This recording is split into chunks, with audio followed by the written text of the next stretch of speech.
He is the president's personal physician. Dr. Sean Conley has had a high profile since the president's COVID-19 diagnosis. Over the weekend, he downplayed the president's condition, saying he wanted to be upbeat.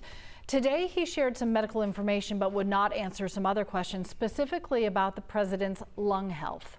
So we've done routine standard imaging. I'm just not at liberty to discuss. Doctor, so you're actively not telling us what those lung scans showed, just to be clear. So there are HIPAA rules and regulations that restrict me in sharing certain things for his safety and his own health and reasons. So who is Dr. Sean Conley? Appointed in May of 2018, a decorated Navy veteran and an osteopath, a fully licensed physician focused on treating the body holistically. From the beginning, there were questions surrounding his appointment.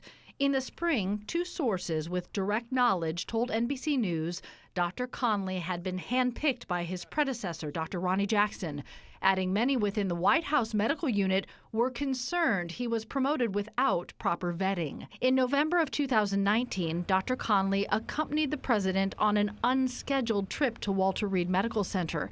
He later called it an interim checkup, but never provided any details. In May of 2020, he protectively prescribed the president the unproven drug Trump had been touting, hydroxychloroquine. In a memo, Conley writing the potential benefit from treatment outweighed the relative risks. The FDA later warned against using the drug to treat COVID-19, citing safety issues, including heart rhythm problems, adding it provides no benefit.